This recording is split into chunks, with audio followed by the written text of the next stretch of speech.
Today, I'm sitting down with Stella Garber, the co-founder and CEO of Hoop, an AI-powered assistant designed to help busy professionals stay organized without missing a single task. But here's the twist: Stella and her team are in the middle of a live homepage A/B test, trying to figure out the best way to explain Hoop's value without losing the audience. In this clarity chat, we dive into how they're testing their messaging, why some of the best social proof is buried in their footer, and the simple tweaks that could instantly make their homepage more compelling. If you're a founder struggling with your own website messaging, this one's for you. Let's get into it. Hi, I'm Stella Garber. I'm the co-founder and CEO of Hoop, which is an AI task manager or assistant. We'll talk about it, but it's essentially using AI to help busy professionals get organized and never drop the ball on any tasks. I love it. You just made that so much easier for me. I'm super excited to dive into Goop with you, Stella, for this clarity messaging jam session. So, as part of this, I know you're right now testing two different homepage variations. And I'm super excited to dive into that more. Do you want to explain tell me a little bit more context on how you came up with both versions and what made you think right now is the right time to test them? Sure. Yeah. I guess quick background on Hoop is that most of our team, we actually all used to work at Trello together. And when we were thinking about what kind of a product to build, we were really excited about what you could do differently with AI these days in the realm of task management that you couldn't do before. And the insight that we had was like a big part of working with any sort of task manager or system. People have post-it notes all over the place. It's because they have to write things down and or like create tickets or tasks or whatever. And so we were thinking like if you just connected a tool to all of your communication platforms, places where people are asking you to do things or you're committing to doing things, like AI should just be able to capture all of those things for you. And so you can just be present and pay attention, and then the AI will make sure you don't miss anything. So that's the premise of Hoop. You connect it to meetings, Slack, and email, and then it will make sure that you never miss a task. It captures the tasks automatically, gives you context, gives you transcripts, it gives you an easy way to manage things. And so we were actually using this. Yes, all your tasks in one spot automatically as our initial sort of like H1 value proposition. And that came from ad testing, where when we were testing a handful of different, like, what's the benefit of Hoop? The real thing that stood out was that there wasn't any tool that, like, sort of followed you around and put everything you needed to do in one spot. Cause most people are juggling lots of different tools and meetings, and especially our target audience, which are like super busy professionals. And so this has been our H1 for a while. The idea of one global task list across all your tools with AI at the core, and then never miss another task, which is what our customers tell us is like, Hoop helps me, stay on top of everything. But we recently started working with a new ad agency, and they said that our conversion rate from folks landing on the homepage and then clicking on get started was low compared to some of the other clients in similar spaces that they'd work with. And I was like, oh, that's really interesting because we kind of don't have anything else to compare it to besides our previous performance. And this is performing better than whatever we had before, which I don't even remember. But anyways, so we just last week, we embarked on this new positioning exercise where we came up with a different version of the Hoop's value to test. And so I'm happy to talk about that, but I feel like I've been monologuing, so I'm going to pause. Yeah, I love it. I'm just going to kind of dive in originally to the original version of the homepage. A couple of questions to what you just shared there. One, I'm going to make the assumption, hopefully this is accurate, that it's a pretty horizontal product and can work across a lot of different industries, a lot of different role types. Are you seeing any sort of like customer segments where this is taking off more than others?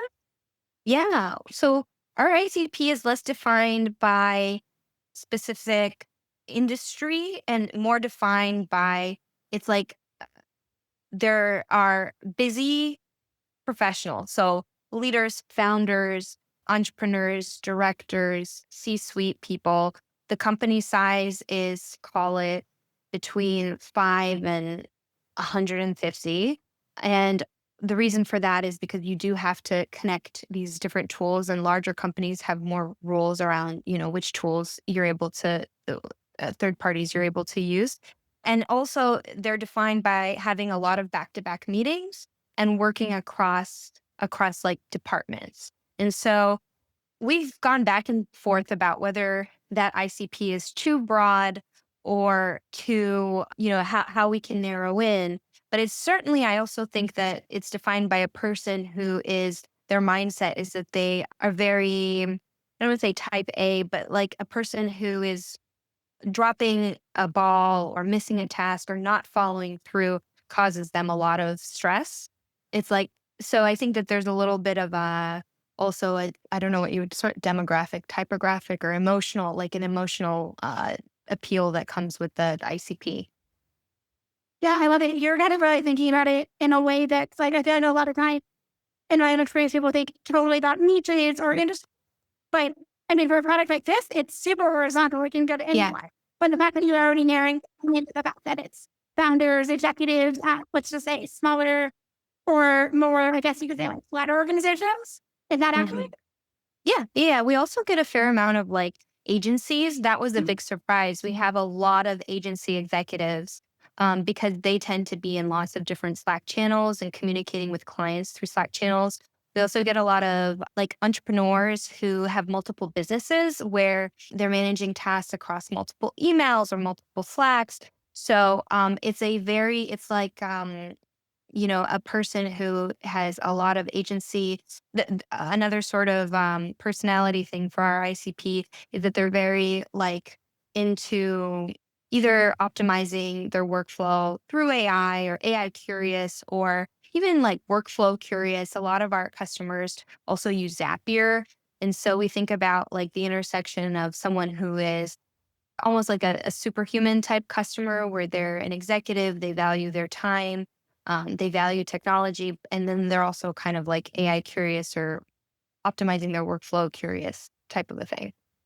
It sounds like I should use this tool. And also, I love the term AI curious. Well, we'll see. It's an interesting thing. One of the really cool things about our product is we have a very high activation rate, and we also have a pretty high conversion rate to paid. So I think when people try it out and they're like, "Oh my god, like what we're doing, there's like no other tool that does what it does." And so that's really an awesome thing. So I think our challenge is making sure that we're reaching people, these types of people, and also making sure that we're speaking in a way that will make them want to try the tool like right away. Yeah. So to be blunt, but hopefully nice, if none of that is on your current homepage. Well, that's what what do you mean? Which part? I mean, none of the fact that what you just said about who your target audience is, like Yeah. you, I mean, it kind of, well, not on your one. At least, Yeah, not on the H1. No. Because so actually now you're reminding me that previous to this H1, the H1 before that said AI task management for busy professionals. That was the H1 before that. And this H1 performed better in testing than that one. I think that because our ICP isn't super specific, like busy professionals is like everybody. It's way too generic. And so I think that what you're saying is totally valid, and I love being, so forward about it. I also think that sometimes what's really interesting is that these things that feel obvious, they don't necessarily bear out in testing when you're doing like A/B testing across headlines. yeah, absolutely. Can you tell me a little bit more about how you're approaching A/B tests? And then maybe we can kind of go into the new variation of your homepage that sounds like it's already performing better. Yeah, we have a few different ways that we can A/B test messaging. One of the ways is through ads, which is traditionally how we've done it because we don't have to make like major changes. Right now, the other method that we have currently is we can run A/B tests through PostHog, which is like the product analytics tool that we're using. So we're running an A/B test with that. It's tough, I would say, because like we're a very design forward company. And so if we were going to, one of the challenges that we have right now with both versions of our homepage is like this graphic that's trying to capture the idea of like you got a message in Slack, you said something in a meeting. Like this actually is not, it's static on mobile, so the idea doesn't come across. And like right now, most of our new traffic is coming in from mobile. So what we really need to do is like redesign this section to make it more, maybe it's a customer testimonial, maybe like we have this great customer testimonial here, but like maybe it needs to be more customer driven. But it's like it's hard to do that because we have a very high standard for design, and like I don't want to, we're a small team. I don't want to derail us with a big website rebrand type of a thing. So we're like incrementally making these tests. Yeah, I want to dive into more of that, but I also, if you don't mind, if you want to put up the new version of your homepage, Yes. Yes. but you So can kind of dive into it there. yeah, so this is, we actually just launched this a few days ago, and it's already statistically significantly outperforming. This actually, this H1, this is all different. All of these are different. And then some of the copy here is different, like down here. Oh no, it's not different. The pricing page is also different. So it's more like text and messaging than visual changes. The way that I got to this headline was two things. Number one, this is one of our top ads that has this copy. It's also a little spicy because a lot of the comments that we get on this ad is like, people will be like, "Oh, great, you're replacing jobs," like, "Oh, what about the humans?" And I hesitated to put this as the H1s, but then also like controversy is good, I think. So that means you're getting a reaction out of somebody versus being blah and kind of boring. So I was like, you know what, that's it. The other thing that I did that was super cool is that I actually ran probably like 20 different H1s against a synthetic AI audience. And I used a tool for that where it identified a bunch of people. And then I was able to, by people, I mean like AI personas. And I was able to see their responses and compare H1s without actually, before I launched this test. So I thought that was super cool. And they liked this headline. Yeah. First of all, great job. And two, this is already so much better than your last version. So no notes there. Yes, is it spicy? Is it edgy? Absolutely. But if it's already working through ads, don't mess or something. Yeah, well, we'll see. The other headline, I should say, the other headline was also working in ads and is so it's all. I feel like part of this is it's just always hard. Mhm. Like you can never be perfect. And even when I was running, it was down to this headline versus another headline, and I had this like decision fatigue on Friday because one synthetic audience liked this headline and the other synthetic audience liked this other one, and I was like, "Fuck it, I'm making an executive decision." I think it's this one. It looks visually better. Yeah, totally. What was the other headline? Oh my gosh, I don't remember. I don't remember. No worries. But yeah, I like the H1. It makes a ton of sense. It's a little bit spicy, but yeah, that is probably going to work. My question to you is when you think about an assistant, obviously most virtual assistants and even like executive assistants deal more than just capturing tasks. Yeah. Um, is there some sort, and maybe you have it if you scroll down further on the page, are there additional kind of ways to clarify and A, what it actually does, and also B, maybe just moving some social proof up front so it kind of specifically says exactly what my votes persistent Yeah. is. Yeah. I should have mentioned also that we ran a product market fit survey recently with our customers. And this language around replacing an assistant came out a lot from the language that people use. Like, for example, this Brad Cortland, who's one of our customers, we have like a very long case study with him. And he talks a lot about how Hoop is like as if he hired an extra employee, a genius who follows up with me. And that's actually like a direct quote from him. And so when I was hearing that, I'm like, okay, that's a pretty great value proposition Mhm. because for a fraction of the cost, this is like an entrepreneur who has a startup. He's able to operate more effectively. And so we were trying to figure out how do we convey that. And I think that this idea of hiring an assistant was something that people understood. I think there's also a little bit of like, it's a little bit of a moment right now where AI assistants are supposed to be, there's some promise around AI assistants. So there's a little bit of risk there. But I feel like if you like went through it, it is what an assistant does. It's obviously not everything, but it's a lot of what an assistant does. Go back down to where it says forget nothing. Yeah, that's like Forget my favorite nothing, line. follow through on everything. Yeah, that's That's my a favorite great line. line. Yeah. And I wonder if you're bearing that too far down the page. Yeah, you know what? It's so funny because I love that line. I had actually tested that line in the H1 too, but like it was too generic. Mhm. It wasn't. So yeah, I think you're right. I think that the other line that I like, that I feel I really wish I could incorporate in a better way is, I put this on the pricing page where it's like, it's for a busy professional who can't afford to drop a ball. Like the cost of missing something is higher. So that's what you're comparing it to. But anyways, yeah, definitely open That, to more that, feedback. yeah, I don't Yes. necessarily, I would definitely agree. Maybe don't make that your H1, but maybe make that where you have that graphic right there that I know you're trying to look for how to make that better on mobile, Mhm. because I totally Yeah. understand that.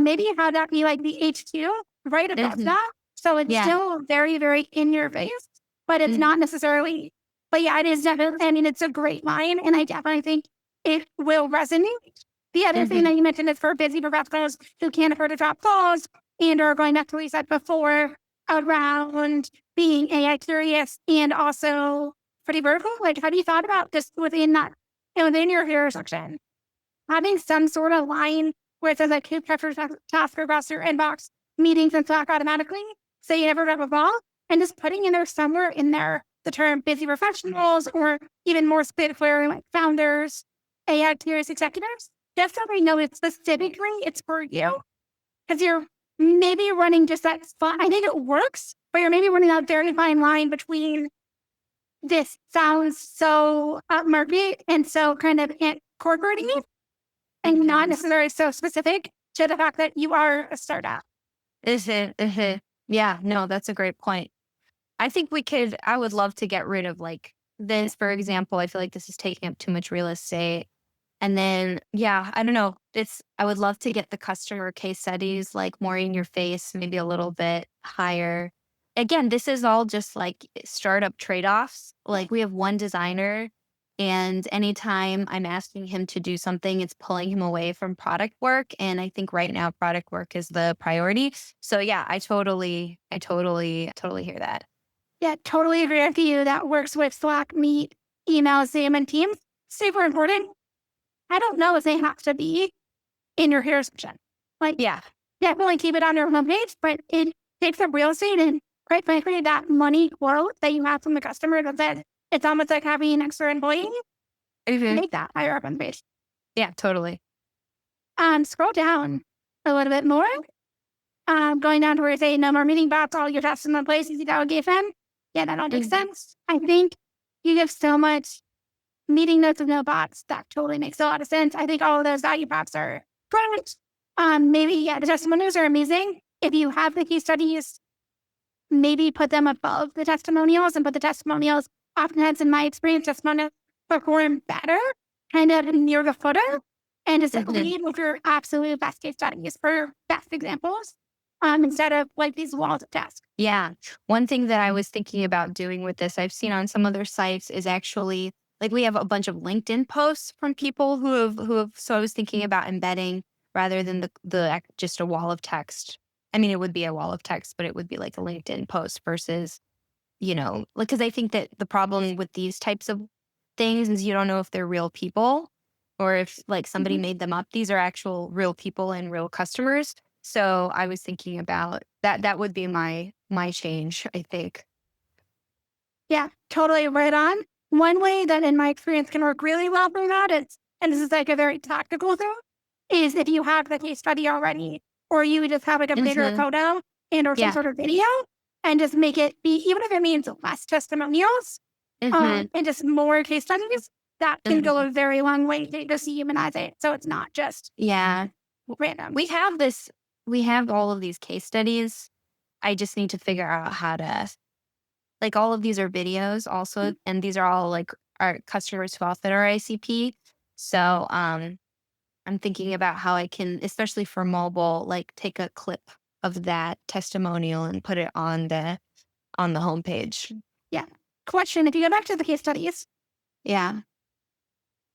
Uh, I think they're down here, customer stories. Uh-huh. are these all like busy professionals who are kind of your Yes. core entity? Why Yep. was bearing your best social proof? Well, these are like the longer, these are like if you go into there's like an interview and then there's the little clips. So I feel like this is the purpose of this customer stories page is for that the person who's like on the fence and wants to see if this is a real thing, if they identify with with the people who are talking about how great it is. So that's the story of why it's in the footer. I'm sure that we can tell the customer story better on the homepage, though. Yeah. Have you thought about just taking a testimonial from each one of, taking a quote from each one of these Mhm, stories, mhm, adding in just like a thumbnail of the video? And I'm sure you're being super, super design forward, have a much mhm, better way of thinking about this, but just a testimonial from the story. And then put like mhm. you want to be careful about how many you do because you can end up creating analysis paralysis of human CTAs. But take Yeah. three of the best one of these, take a Mhm, testimonial of it with the mhm, video, and then mhm. on your homepage. So it is real. People can see that it's a real customer and a real Yeah, use case. And then the link back to the case that maybe don't do it for all 7 or 8 of these, but if you just yes. do 3 of them, that, in my opinion, would be convert way better than those testimonials. Yeah, definitely. It's on my list. Awesome. And if you want to It's scroll probably back on my down, list. yeah, if you want to scroll back down, Mhm. um, to the very end, there's one other thing I saw on the CTA. Save time, work smarter, try new. Love try new. But Yeah. save time, work smarter feels a little bit generic. Yeah, yeah, yeah. Totally. Maybe play in with, I know the assistant line is new, but reinforce that in the CTA. Yeah. Really I missed this improve this. one. It should improve your conversion rates. Totally. Honestly, I totally missed this call to action when I was looking at the copy, so But that's a everything good else on move. this page looks money. So great job. Thanks. I don't think that, but you're always your toughest critic. Absolutely. I feel the exact same way. Is there any other kind of insights or questions you want to add before you're out? Yeah, I think that, like, I would say we haven't been testing. I feel like I would have loved to have been testing something weekly, biweekly, but we sort of we went through this design process where we came up with this homepage and then we didn't touch it for a few months. We were working on other things and I think that it has to be more of an alive thing. So I'd be curious how other people balance priorities with things like constantly updating the homepage. I just think it's super important because, at least for where we are right now, like growth is super important to us. Yeah, absolutely. Also, kudos to you. And this is such a small thing, but such a big one that I feel like a lot of software companies miss. Kudos for simplifying your navigation menu to just 5 pieces. Pricing, blog, about, login, and get started for free. Oftentimes, you see these like massive menus, and that can work for some products, but for something like this, great job. Yeah. Thanks. I'm a big believer. Maybe it's because I'm a marketing background. I feel like you never link away from the homepage or you try very, very strategically to get people. The only thing that you really want them to do is either like learn more about the product or get started. And get started should be, especially because for us, we have a free trial. So there's a very little. In fact, actually, the other thing that I want to do, especially for mobile, is to add a no credit card required thing because we don't require a credit card up front, and that can be a reason why somebody wouldn't sign up. That's really interesting. Do you think that might end up, I mean, I can totally see it would increase signups, but do you think you might end up with more people not converting to paid because you don't require the commitment up front? If you ask our ad agency, they would say yes. I think that for us, to really try Hoop, you need to connect your email and your Slack and download an app. So there's like a lot of steps that you have to take along the way to see value. So I guess I'm less worried about that. As a consumer, I would never put my credit card into anything to try. I can't stand that. So that's a little bit of a personal thing, but that's something that we should definitely test. We just, right now, like it's not a problem for us. So maybe we'll test it down the road. Totally, totally fair point. Playing devil's advocate. If you're already requiring people to connect their email, their Slack, their Teams, or their Zoom, and all that stuff, that's a lot of like personal information that you're already getting as a credit. At that point, like a credit card probably doesn't make a difference. Yeah, If they're already that's a going to fair connect the point. email. Yeah, totally fair point. I don't disagree. I think it's a personal thing. I don't know. I feel like it feels a little skeevy to me to ask for a credit card before you've shown any value. I think connecting the tools is in service of seeing some value. So I would expect to at least try something before it asks me to show some money up front. And it would be, because we're an AI product, there's costs associated with every free trial. It's not just straight software. So it would definitely it's something that we need to test. I just feel like personally, I'm very anti credit card up front. Totally, you have to, trust your gut instinct as well. But also, the more I chat about this, the more I realize I need to try you because I feel like this is a tool that I would use. Well, I'm open to all the feedback. Like I said, growth is our most important thing right now. So we already have a lot of customers that love Hoop, and so we just need to get the word out. I love it. Awesome. And I'm happy to help with that with this video. But is there anything else before we wrap? No, I think you covered it. Awesome. Thank you so much.